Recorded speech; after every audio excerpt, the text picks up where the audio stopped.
today, right? Because this is like a really like amazing time. So we're coming up on the 10th of Tevet, right? And in the 10th of Tevet is a fast day, right? So there's different fast days throughout the year and this, whatever. So the title for this class, we're going to talk about Rob Ashlag at the end, but I want to go through the mechanism of fasting. What is the spiritual mechanism of fasting? How does fasting work? What is that? And I want to make it a two-part situation where we talk about right now we're going to go into like some very spiritual concepts and we're going to learn from Rabbi Nachman on fasting, Rabbi Nachman, Rabbi Nassim, and in blessed memory. And then tomorrow we'll learn a little bit of Rambam in the Mishnah Torah on fasting, which deals with a lot of the halacha and that type of thing. But the mechanism of fasting, because like everyone, you know, the Muslims fast, Christians fast, Jews fast, other religions fast, you know, people use it for different things. You know, what is this mechanism of fasting? What does it mean spiritually? We have a fast day coming up. We have, you know, what's going on, right? And so so we're gonna learn a little bit. So we're gonna learn from the same sefer. If you remember, we learned about music, right? Hold on 1 second. Okay, where we at? Okay. Fasting. And hopefully, you know, some of our, you know, Muslim brothers and sisters could appreciate, you know, some of this writing too for the Ramadan. Okay. All right. So Tanit. Okay, so fasting. Suri kol adam le lekadni'a ha chomer. Okay. So it says like this. Fasting. Each person has the duty to subdue his physical appetite, right? No, sorry, to subdue his physical aspect, right? His physical aspect. The way to achieve this, the way to achieve this is through fasting. Fasting weakens the four basic elements of which man is composed and which are the source of all of his lust and impulses. This is the way to humble and nullify the coarse materialism of the body, which is the source of folly and darkness, and animalistic or and death. Right? He says the finer side of man is thereby strengthened, and his divine intellect, the form as opposed to the substance. Okay, wait. I just want to be clear on this. He says the finer side of man is thereby strengthened. Okay, he talking about this is what happens through the fasting. His divine intellect. He said the form as opposed to the substance is elevated. The form as opposed to the substance is elevated. The form as opposite to the substance. Okay, I think he's going to say here in this next line. The divine intellect is the soul, the wisdom, the light, and life. The power of forgetfulness is broken, and man remembers his mission in the world. So it's somehow we go into this place of darkness through our behavior where we kind of lose sight and we lose sight of everything, and we're surrounded by a lot of negativity. The darkness and harsh judgment are nullified, and loving kindness and blessings are drawn into the world. The main effect of the fast is accomplished through the charity one gives while fasting. It is customary to give the value of of the food one would otherwise have eaten to charity. Through fasting, the influence alienates ideologies and throats. The wisdom of the Torah remains supreme.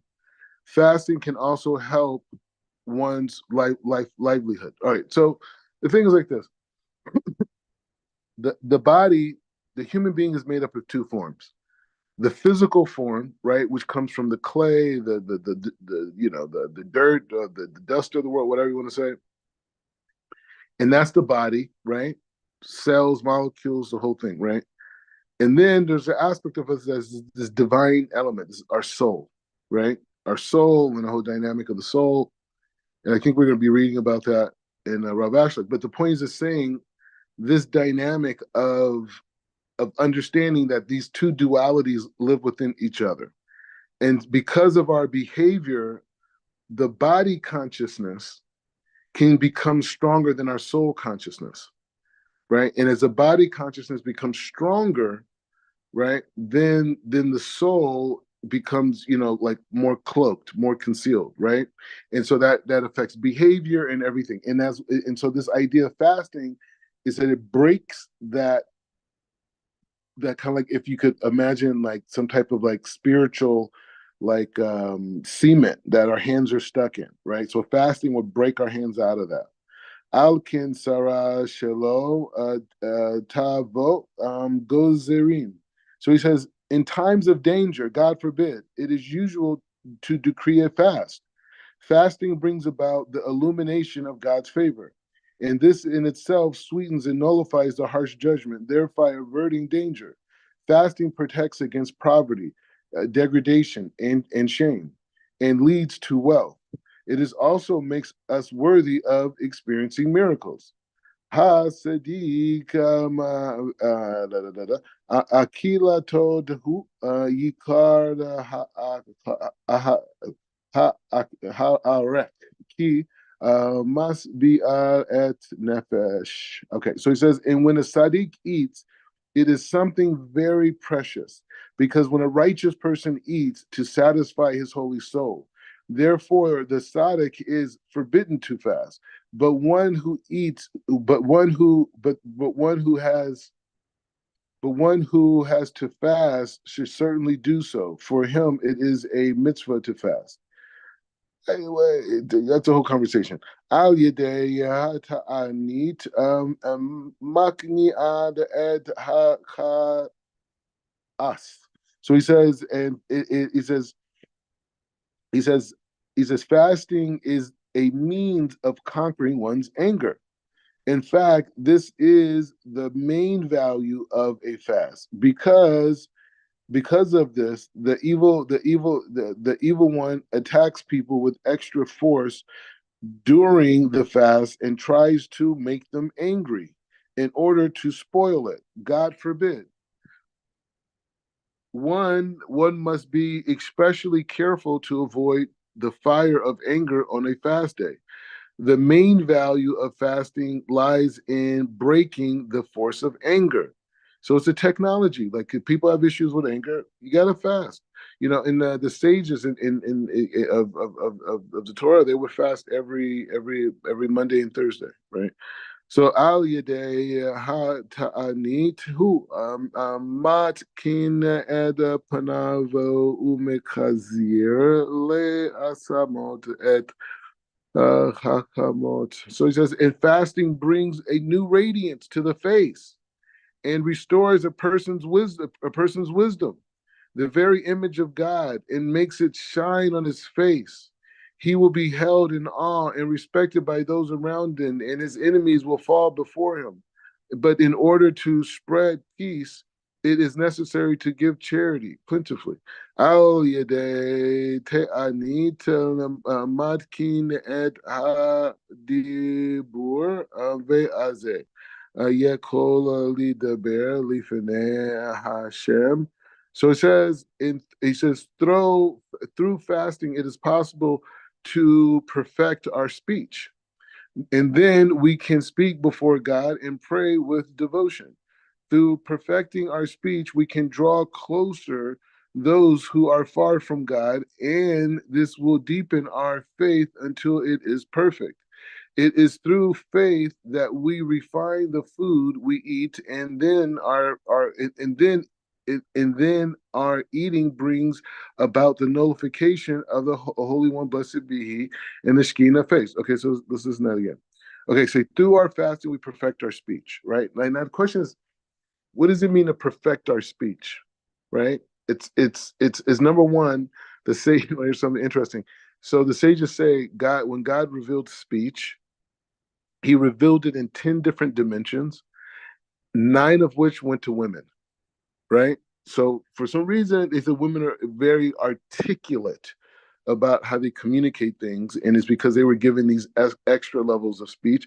But there's actually a very interesting power, like because sometimes guys, it's sometimes for guys, obviously not you guys, but like young guys, guys who get married, they may not understand the communication of a woman, right?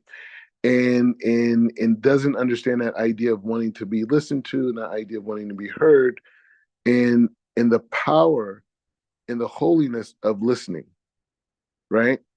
Not necessarily to understand or dissect whatever, but just the power of receiving that information, and therefore allowing the wife to express those those nine dimensions of her speech, and by responding we fulfill that one level of our speech, right?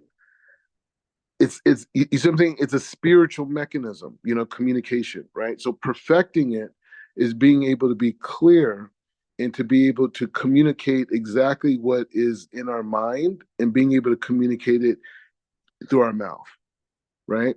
And to be able to do that, because a lot of times we have something in our mind, but we just don't know how to say it, or we can't express it, or it doesn't come out the right way. This perfects that. Fasting perfects that dynamic. Okay, so he says through perfecting our speech, we can draw closer to we draw closer those who are far away from God, right? Because we can speak with our hearts, with our minds clearly, and this would deepen our faith until it is perfect.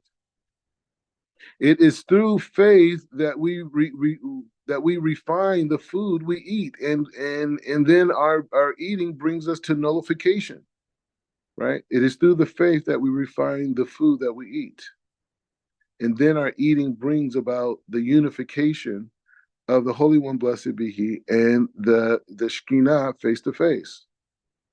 Ta'anid ma'atel ha'machalo chet. So he says fasting has the power to resolve conflict, both physically and spiritually. When a person is unable to pray or do what he should to serve God, this is a conflict. Fasting helps to subdue the heart and devotes one's will to God alone, and makes peace. Ha ta'anid mekaya metim mekanu. Ooh. Fasting revives the dead. The fasting can give life to all the days that were spent in darkness without true vitality. When a person wastes a day by doing no mitzvot or good deeds, or worse, by doing actual evil, God forbid, then that day has no life. It has been killed. But these days are days that are brought back to life by the fasting. Come on now. And it says, and the more a person fasts, and greater the number of dead days he can revive. Bring those days back, please. And so he says, Al Yadei Ta'anit Zokei Le Simcha. The fasting brings joy. The more times you fast, the greater the joy. Ma Shemit sorry. Shemit Anina ala Chaloma lo tov. Oh, bad dreams. So he says the reason why he says the reason we fast after bad dreams is to draw joy over ourselves by the means of the fast and the tikkun of the dream. So if you have a bad dream, it's good to fast after that. This is why when a person does not want to fast over such a dream, the prayer that is recited is go eat your bread and joy, because the main tikkun for the dream is through joy. Bayom ta'ani tov lomed parashiyot ko. He says on the fast days, it's good to practice to recite the section in Leviticus dealing with sacrifices. Thoughts, reflections, ideas? Yeah, no, this is really good, because this gives a more in depth uh, understanding of what when you're, to encourage fasting, and that while you're fasting, to understand the mechanisms of what is actually going on. But now having more knowledge about it, I think we can concentrate our minds in those areas, that this is what is happening. This is why I'm doing this. What's going on spiritually. This was going on physically. I really, I mean, just the fasting revives the dead section. Yeah. It's powerful, because when you think about, you just think about your past, and you think about your life. We don't want to dwell on the past very long, but when you think about those days, it's like you can restore, though, that can be restored, they can be redeemed by simply fasting, and I think that's powerful. That's very powerful. So you don't have to have regret if you fast, and even makes me wonder if we are to, if you have a bad memory of something that you did that you regretted, or something that you didn't do, or To fast it just off. that, yeah, fast it off. Yeah, exactly. And you kind of concentrate on that and say, I want that gone. I want that out of my life. Period. Good. One of the things that I'm so just like really excited about, not, fasting, of course, you are putting your in the flesh in subjection. But just the we've always like done like fasting. Okay, hold on. We've always done like fasting, and but it's something to really look at the writings of the sages and see that these fasts were called, and they have great intention behind them. But also, when you dig deeper, like we're doing this morning, it also can help you, once you study this topic out, it'll help you to be able to have those fasts that you need, just in your own personal life. And so it's really a blessing just to, just Baruch Hashem, to know that the sages had the wisdom to say, this is a difficult time for Israel. We need to pause. We need to stop. We need to, not just continue on with, our daily, eating and but we need to stop so that we can reflect, so that we can grow and become better for Hashem. I mean, and it's like fasting, as we can see from the way that Rabbi Nachman and Rav Nosson are explaining, is this idea of saying that fasting is a spiritual technology, right? It's a form of a technology that allows us to harness the different energies that exist in that 99% reality, right? We have the 1% reality that we see with the physical eye, and then we have a world of energies, of molecules, cells, all these things floating around us, but in matter, right? And then beyond that, there's an energy force that's driving that, right? And so that energy force, along with everything else, is an emanation of the creator. So we want to connect to that light force, right? That's it. We just want that light. We want the light. We want the light. We want the light. But sometimes we get distracted, right? And we go through times of concealment and times of darkness, and our behavior doesn't really match the will of our soul, right? It's on its own axis, and so the fasting helps remove that energy as we're drowning. It's like fasting is like the light raft, that pulls you out of that situation. But that is a spiritual technology, and it's something that people should use. I'm not saying like, go on these like intense like crazy fast, but I'm just saying, but in moderation. But it's just saying it's a spiritual technology. So we're going to go into continue with Rav Ashlag. So the thing is, by Rav Ashlag is the he's really trying to go into that science of that. Go ahead. Go ahead. So okay, so we know we start. I know we're gonna start the fast this Friday. What is the time frame? Is it From the morning, early Friday? morning? Early morning to evening to sunset. to sunset. Okay. Yeah. Okay. So yeah, and we're gonna go more into that tomorrow. I just wanted to just go into just the general spiritual thing, right? So now when we go into the halakha, we could bring those two things together. You see what I'm saying? And have a full picture of what's happening. So yeah, so tomorrow we're gonna learn the halakha, and then we're gonna specifically talk about the what went on during that time. We'll probably touch on, yeah, and I think we have a thing on Friday too. You know what I mean? So it's a lot. You know, we're inside of it. But yeah, we start off with phase one, which is the dynamic of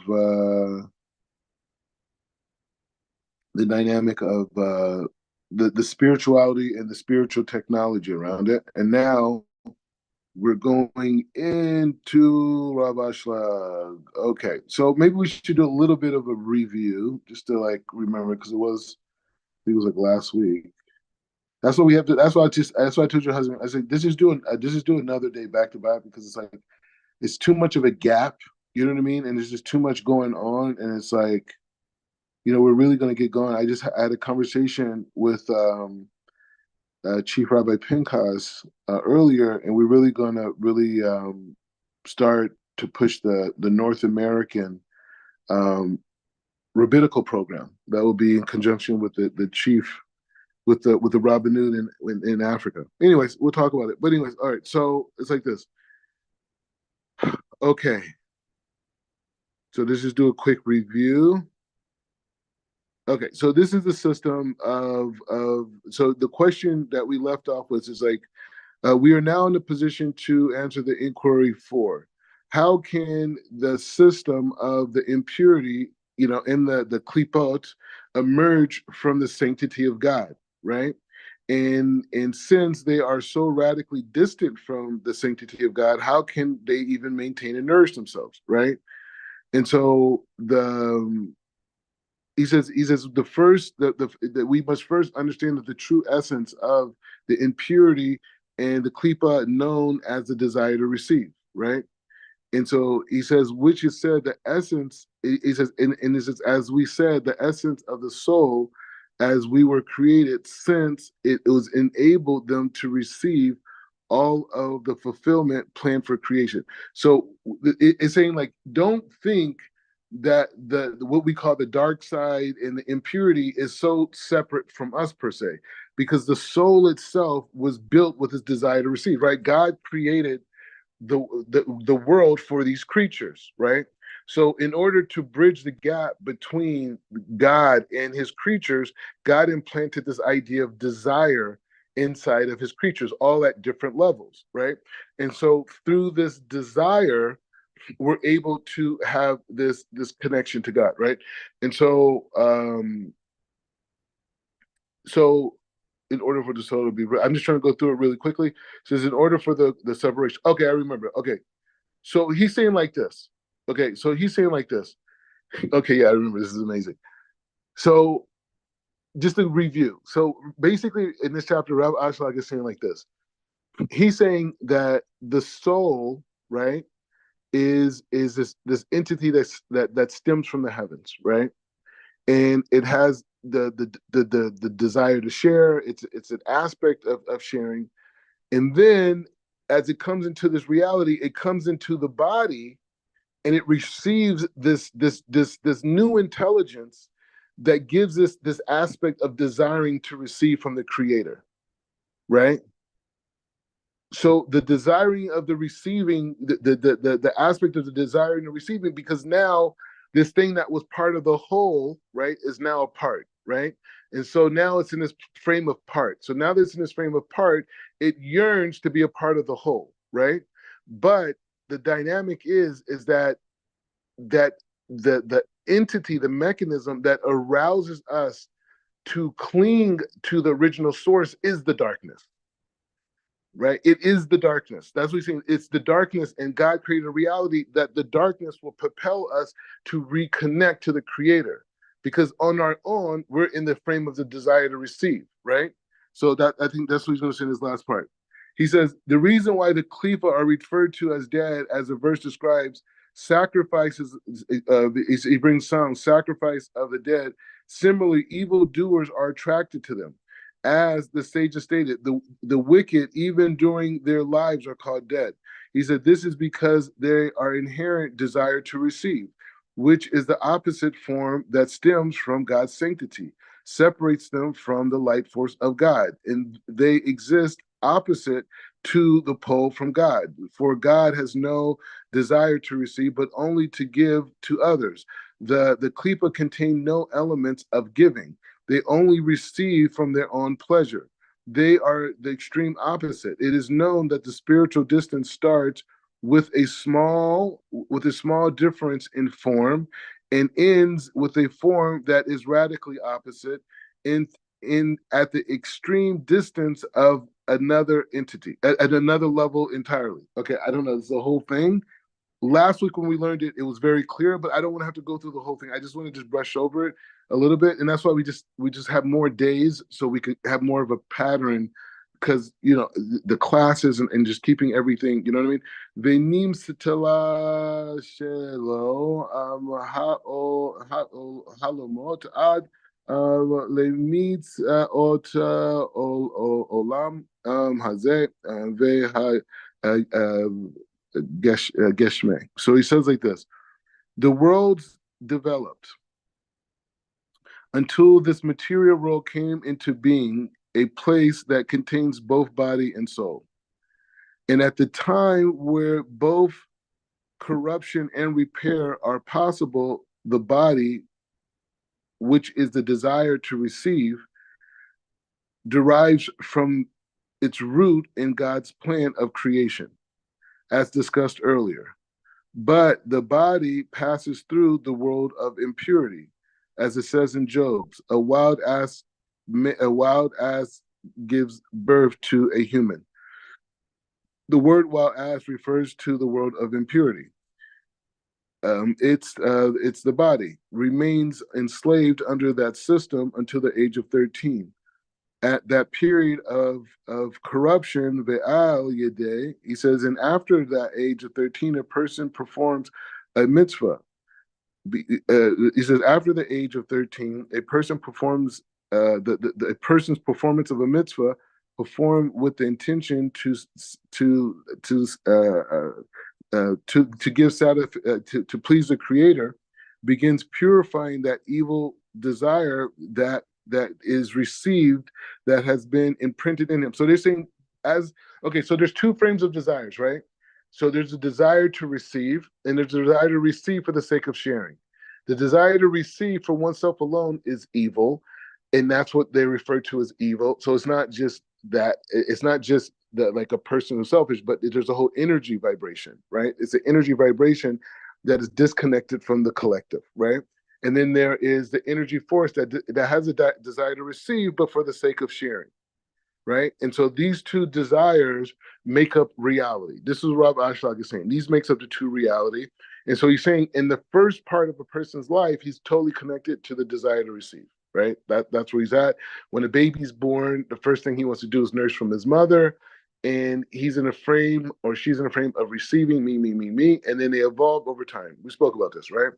He says this gradual draw, but he says when a person becomes 13, they start tripping away at that desire, right? And they started to form this new person that goes above the selfishness, right? So when kids, as you guys know, 10 children, kids at their younger age can only really think from the frame of selfishness, right? It's only about them, but that's because they're in that frame of I don't want to say impurity, but in limitation, right? And then as they get older, they're able to shift. They're able to shift and then be able to now shift into this whole thing. He said this gradually draws the holy soul from its roots in the plan of creation. He said the holy soul, what does this mean? Traverses the entire system of sanctified, the world, and becomes enclosed in the body that is the time of repair. I'm trying to understand what that means. Okay, so this gradually draws a person. So when a person starts after the age of 13 and they start performing mitzvahs and they start correcting and having the right, intentions and everything, they start to evolve into this creative system that exists, right? The world that exists around me, the purpose of this world was the fulfillment of the Torah, right? For the precepts, everything will be the purpose of creation, right? The purpose of creation is not just for us just to receive and have gluttony and die, right? It's to have a continuity with creation, right? With the creator, with nature, with our fellow human being. And so the way that that is expressed is through the Torah, through the precepts and the Torahs and the commandments of the Torah. That's how we connect to nature in a proper way. That's how we connect to our fellow man in a proper way. That's how we connect to the cosmos in a proper way. Because people could look at the cosmos and bring evil into the world, right? And so everything that we do, there's a way to do it the proper way. And so that's what he's saying, that as a person does that, they become a part of it. So he gradually draws the holy soul from its roots in the plan of creation. And the soul, the holy soul, enters the entire system of sanctity of the world and becomes enclosed in the body. So this is um Vikin Musav ve Heloch Melekanut. So and from then on, he continuously acquires and reaches levels of sanctity that are part of the plan of creation and are present in the Sof, the endless reality, right? That's because that's the term we use to understand the creator, right? The Ein Sof, the endless reality, right? Because we cannot conceptualize and understand the vastness, the greatness of the creator. And so the vastness and the greatness of the creator is beyond our logic. We can't understand it. And so what we do understand is God's attributes, but we do acknowledge that even the attributes is just one element, but it's that's only the 1%, right, of the greatness of the creator, right? Is the world, is this universe we live in. That's not even, maybe not even 1%. So he said these levels of purity assist the person in transforming the selfish desire to receive that's embedded in them. So we're naturally born with a selfish desire to receive. Like even when you see babies when they're born, their hands are like totally like squeezing tight, right? Like folded, like fisted, right? And it's like a whole, because the whole nature of that child is imbued with this desire to receive, right? And nursing and receiving and crying and now and this, and that's the makeup of the child, but that's the makeup of all humanity. But the Torah was given to refine the human being, right? So that human being did not stay in that selfish state and can now participate in creation, right? And not be in this docile, infantile state. And so the selfishness, right, is a reflection of lack of development, right? And so he says the selfish desire to receive is embedded in them, into the desire to give. That's the transformation, and to the point that he becomes one who receives only in order to give satisfaction to the creator, which is sharing, rather than that benefits him, right? Like it's like that idea of the guy says you guys heard the story? So a guy says, the story goes like this. So a guy goes he goes up into he goes in his dreams, right? Angels come to him and show him the life that he's living, right? And the angels take him up to the heavens and they show him heaven and hell, right? So for whatever reason, he merited to get this type of a shock, right? So he went to he went up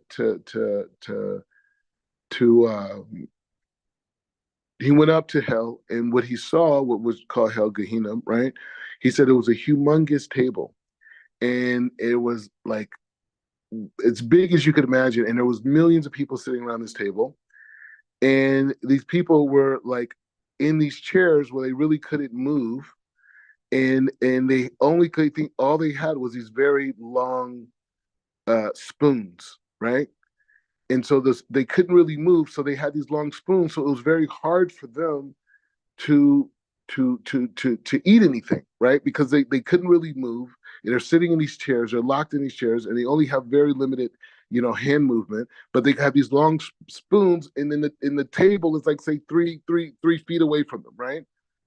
right? And so hold on, I'm gonna tell the story. So, anyways, so the thing is, so that all these people are sitting at this table. There's millions of people at the table. You can imagine such a thing. And they're restricted in these seats, but they have these really long spoons. And so the guy goes up and he goes up with the angels to see heaven, and he sees these people like trying to eat, and they're like starving. They can't get the food in their mouth because the spoon is long and this whole thing, and they're just suffering, right? And then he takes them up to heaven, and it's the same setup, right? It's the same setup, and it's like people, like millions of people, same setup. But the only difference is that the people were using their spoons to feed each other, right? And so through the feeding of each other, they were satiated. They were all laughing and having fun and this whole thing. But the people who were downstairs could only understand trying to feed themselves as a frame of intellect, right? And their intellectual development could not see a system past themselves. That's hell, right? And that's what the story is trying to teach us. All right, so let's go. Let's go. Hold on one second. Okay, let's go back. Okay, so yeah, so Rob Ashlag is putting us in that frame of reference. Okay, okay. So he says, in this way, a person equates. In this wait, hold on. Okay, in this way, a person equates his own form of that his maker, right? He's trying to be like the creator. For receiving for the sake of giving to others is considered the purest form of giving. He says, thus is it's related in what is stated in Kedushin 7. A woman gives a gift to an important man, and she receives benefit from the fact that he consent to accept a gift from her. And he says, and actually, it's interesting to me. I learned this I learned this in yeshiva. So it was like we really like went off on this whole thing. So this is the scenario. Okay, I'll give you the scenario outside. So the issues like this. The issues like this. So how is marriage?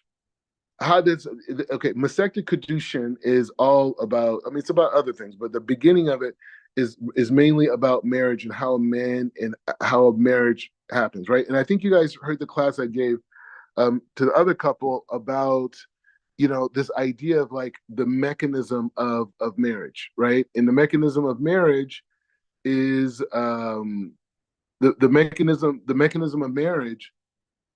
The mechanism of marriage is basically like there's three ways to acquire a right, right? Like Kesser, Star, and Bia, right? And the whole basis of it, when you hear you acquire a wife with money, right? So someone could think that you're buying a wife, right?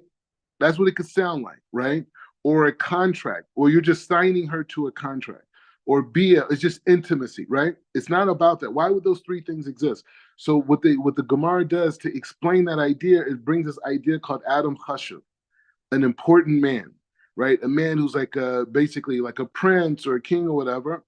And so a woman comes to him and says, "Hey, I want to give you this. I want to marry you. Here's $10,000, right? I got $10,000. I want to marry you, right?" But the Torah says that a woman can't acquire a man, right? Right? It doesn't work that way. So what's going on? Like she's giving him money, and because of him accepting that money, you know, that they get married, or that's a way of consummating a union between them, right? And so in that frame, so how could that happen when the Torah clearly says that a man has to acquire a wife? It doesn't say by a woman has to acquire a man. So what's going on? So the Gemara explains that when a woman gives something to a guy that she thinks is amazing, this high important person, and she gives it to him, the fact that he's willing to accept it from her brings her what they say chin, grace, happiness, a satisfaction in her heart. So that is the same reason why giving money to a woman, you didn't acquire her, you just bought grace to her, you bought chin to her, or the contract, the security of the contract, or the intimacy. All those things are there because it gladdens the woman's heart, right? And so that's why they use this extreme example of a woman given to a man and him accepting that, and that could be a form of a union, right? You got to be a pretty important guy for that. But anyways, let's go back. I don't even know if I want to be that important. You know what I mean? All right. So, okay. So it says like this. Okay. So he says, if a woman gives a gift to an important man and she receives benefit from the fact that he consented to accept the gift from her, that benefit is equated to be considered the in change the exchange that is legally required for them to be married. The fact that he accepts the gift in order for her to benefit from the fact that she gave it to him is considered a complete gift to her. The person then achieves a complete bond with God, for a spiritual bond is nothing more than an equating of form. Bond, two things, right? To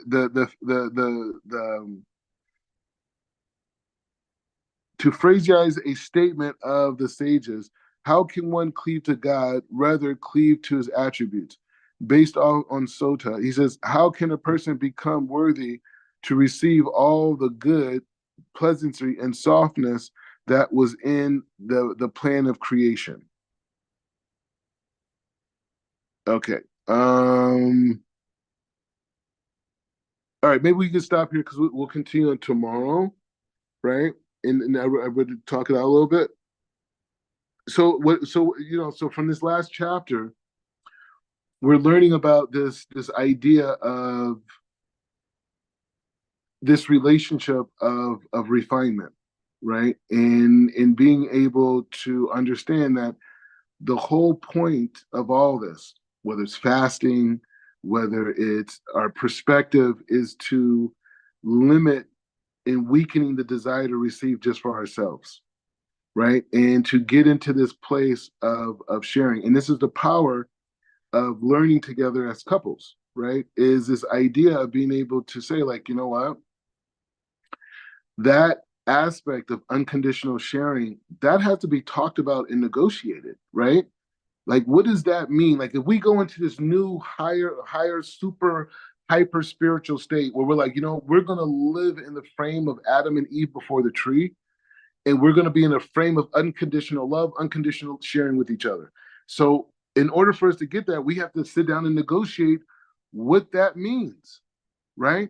What that means to be in that place, what it means to give in that place, how to create a safe space when problems arrive in these different things, because the level of bliss and happiness that people could experience is way beyond anything we were introduced to in the secular system, right? Marriage is economic by them, right? And as we're learning by here, is like, no, the whole basis that God created a reality that we could start in desire to receive for the self alone, and we can evolve through our lifetime to become a vessel that desires to receive for the sake of sharing only, right? And that comes out of having kids. I mean, the kids, you can see as an obvious mechanism.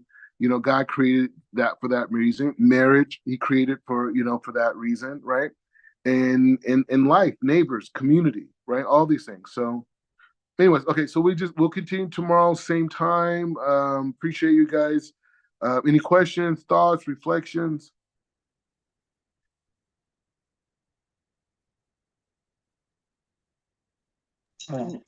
It makes me think about when you say that, you don't just we don't just acquire just for ourselves and so forth. We know that the Most High gave, Father Abraham the instructions, the command to go and to go into this land.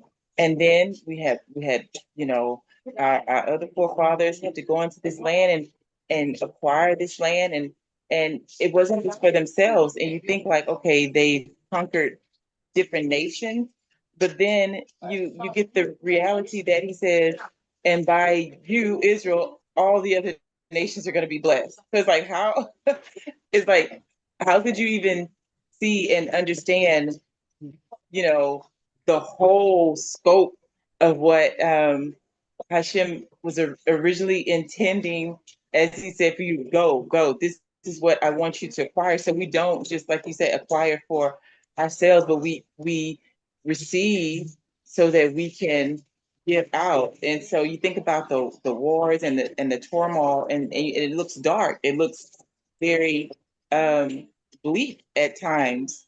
But then when you realize that it's with a purpose on on the other side, it's like, wow, everybody's gonna be blessed.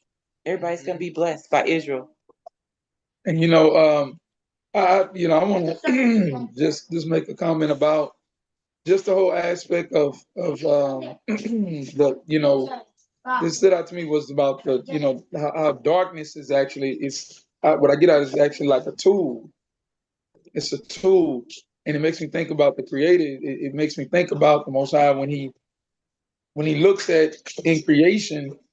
He says he separated the light from the darkness, and he called the light day and he called the darkness night. But then he looks back on both of them. He looks at all of that and he says, "This is good."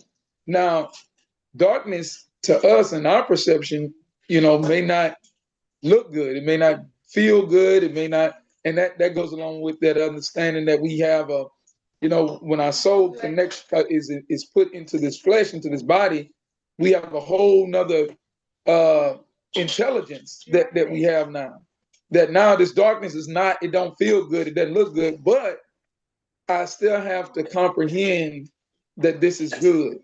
This is good, and that I think that goes along with raising children. Because before the age of 13, you're in this state where you're trying to figure these things out, and it's very cloudy. You can't really see. But mother and father, we see, and we can say this is good, this is not good, and this is right, this is not right. This is the direction you need to go. And I remember as being a child, there was things that just if it's something basic with food, here's the spinach. I don't want spinach. I don't like spinach. Spinach is good for you. Eat that. Well, no, I want these cupcakes or these cookies. Well, you can't have a lot of that. Eat this spinach. So from that, there you go, baby. From that aspect, from that aspect, you turn 13, and now there's like a new consciousness that, okay, now 13 years you've been getting trained to discern light and darkness, and now it's time for you to make the appropriate decisions so that your character, your life will be refined. And so that's powerful. That you need to write raising, a youth building, have a youth building conference just off of that premise there. Yeah. Well, you know what? We're fleshing out these ideas. We're building ourselves. The key thing for me is to create a rabbinical culture in America, with people who are descendants of the transatlantic slave trade, right? And to be able to bring these ideas and find radical ways to teach, right? And to bring these ideas out. And I don't think anyone's going to be able to compete with what we're bringing out. You know what I mean? Like you can't. This isn't just about. This is the approach on how to read the Bible.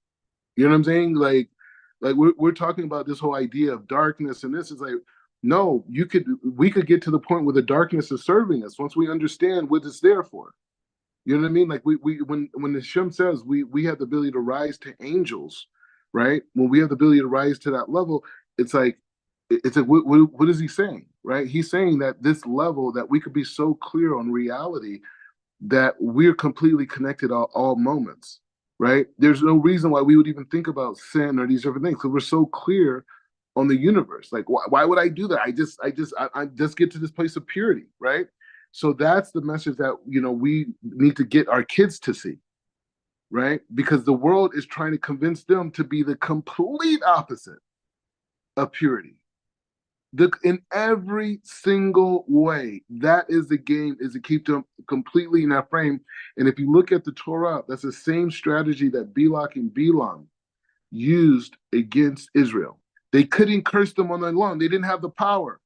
But if they got them to sin and live in a place of sin, then they could put the plague on it.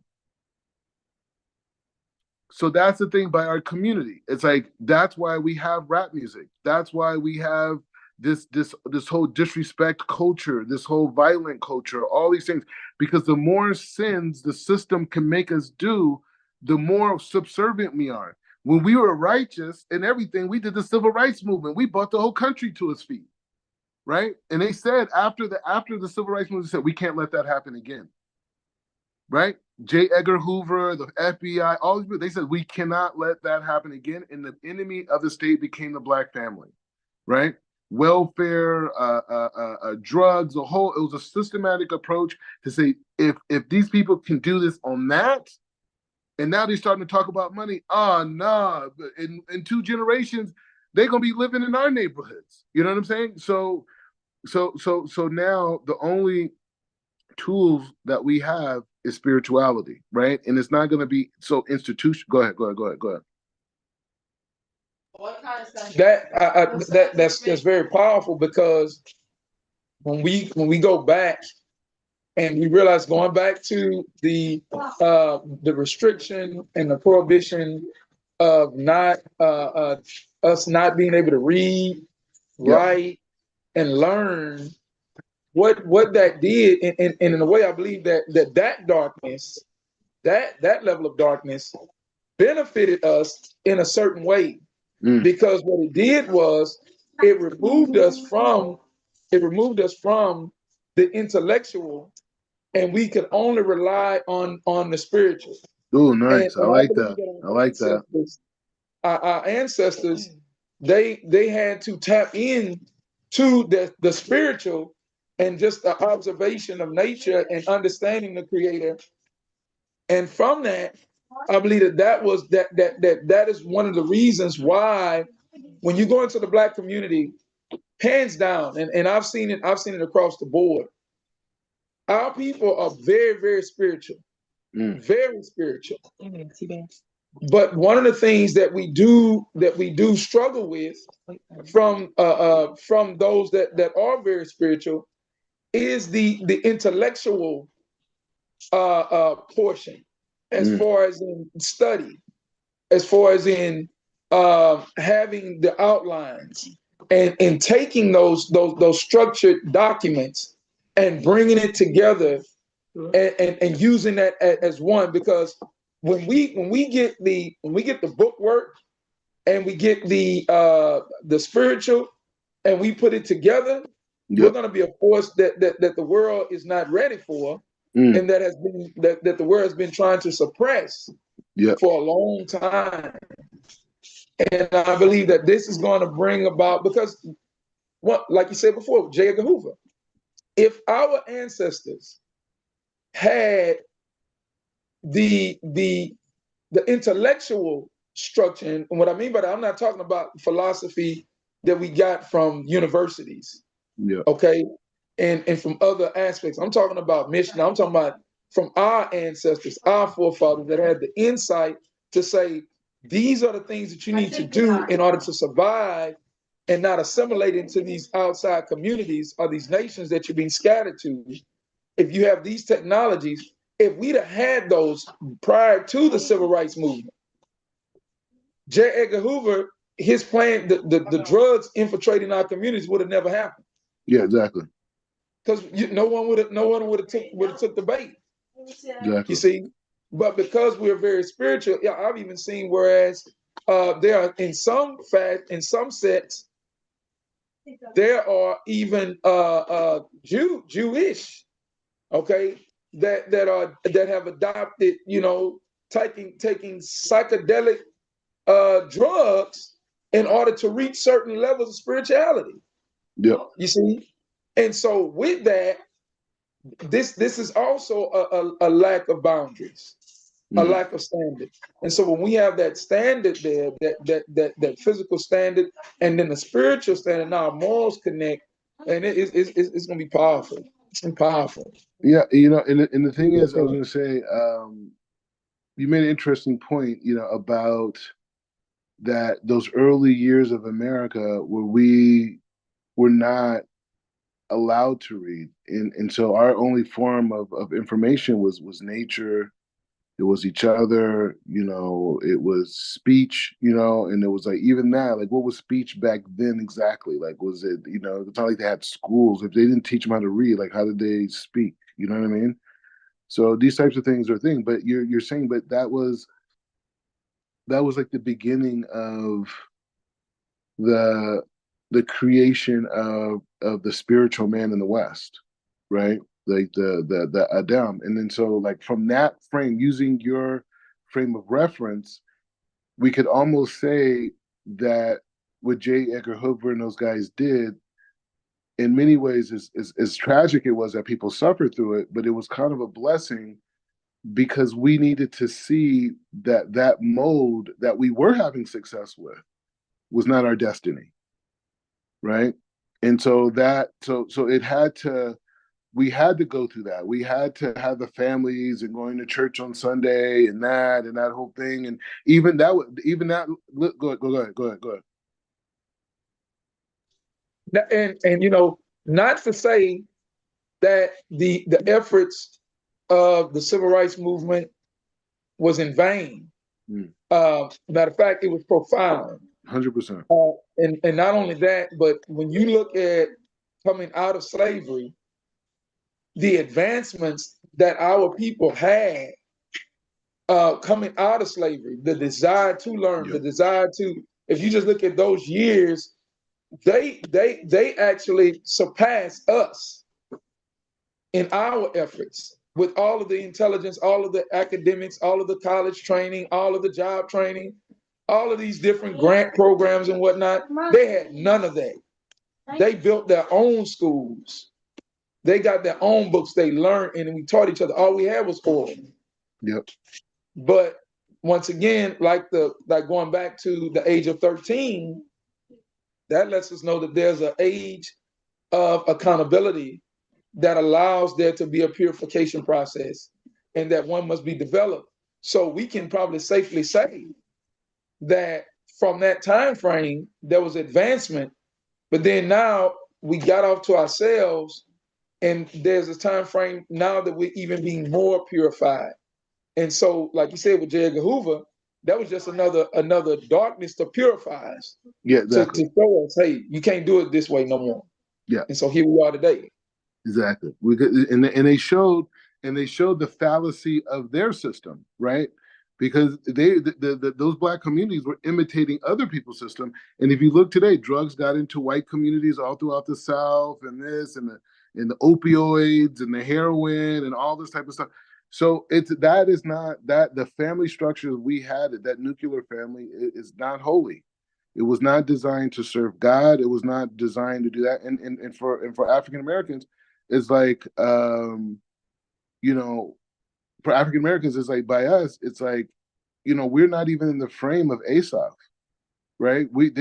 Aesop is all about, okay, like we doing better, we competing and we dominating, we're number one, and that's not our nature. We're Yaakov. We want to become more sensitive, more spiritual, more connected. We're in the tent.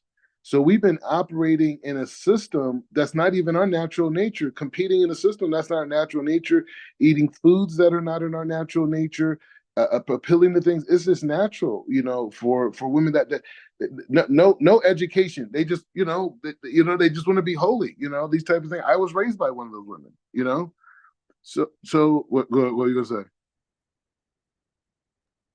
By that comment that you just made, it would behoove the other nations and those that would seek to oppress and to stop what we're doing reading right now, because their tactics is backfiring on them. Because now, listen, their children are getting into all types of things. These curses are falling upon their children now. And they cannot afford to try to suppress us any longer. Because if they do, we are supposed to be the oracle. We're supposed to carry the oracles of the Almighty. And so we will bring the light. So you can't, if you want to see your children come out of the darkness that you've put them in, you need to leave the light bearers alone so that they can actually show the path to help your generations, because that's the only way out. Because the sad part is that when it was done to us, I believe that our souls were developing and we were still in tune and trying to connect to the Creator in different methods. But the sad part is that when you look at these other nations and you look at Esau, they didn't have, and they don't have that spiritual connection to the Creator. And so now they got to deal with those curses without him. And so we're like that connection back to him for them. I'm sorry, go ahead. We were I was watching a documentary with the children about we're looking at the it was actually about the Holocaust, but it was about the Philippines and how the Philippines helped to uh, rescue and be a refuge for a lot of the European Jewry during their great affliction. And what really stood out to me was that here you had America was helping to give like visas and different things like that so that they could get certain Jews out. But the Philippines came and it was a family. I think their name was the Frieder family. They all networked together to work together to start with, like the Shabbat and just, having a place. They had their family business in the Philippines.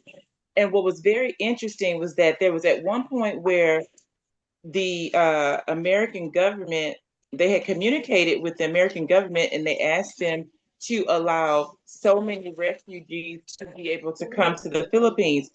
And they sent a message and said, well, I think you're asking for a little too much. They wanted like 30,000 refugees to come over to be free. Jews, Yes, 30,000 Jews, excuse me, to be free. And they were like, no, you're asking for a little too much. How about 2,000? And it was like, I thought to myself, I was like, wow, I thought that this was the conduit that was really like helping that force to help the Jews during that time. Why not just approve it and say, yes, go ahead? And it was all these laws and different things that they implemented. And right after this interaction, here comes Japan. Yeah. And it's like, whoa, and so they were all kind of caught. It's like they went from one frying pan to the next frying pan. But what I kind of got from it was like, whoa, you withheld your hand when you could do so much good. You could do even more good, not saying that, America has not been a place of help for, the European Jewry, but it just seems like it's kind of like we're dealing with so many different entities here when we talk about our our situation and then just others situation. It's just a lot to unpack. Yeah, because they could have like 30, I think it was 30,000. They were prepared in the Philippines to receive 30,000 Jews from the Holocaust, from these concentration camps. But America comes in and says, hey, look, y'all, you asking for too much. Yeah. Let's just do 2,000. And the 2,000 they got the 2,000. Well, they end up getting actually close to 10,000, I believe. Well, I mean, over a time frame, over a time period. But the deal was for 30,000. But the fact that you have a deal and it actually manifested for one number, but it could have been a larger number if the West would have said, hey, let's do it. That means that it was on the table. It was bigger than what we think. Bigger than it's more to it. We got to be careful about who our allies, who we think our allies are, in other words. Yeah, I want to say just one idea in closing. You made me think about the pasuk in the Torah that talks about the when the Jews are exiting Egypt and they're leaving out, and the Egyptians are running after them, right? And the Pharaoh, he's running after them. He has his chariots. He wakes up in the morning, the Midrash. So and they're chasing after them. And so one level you could understand that verse and say, oh, well, you know what? That they're chasing after them because they want them to come back, right? Right. Another frame of looking at it is that they're chasing them because they want to make sure that they never come back, right? They're chasing them so they never turn back, right?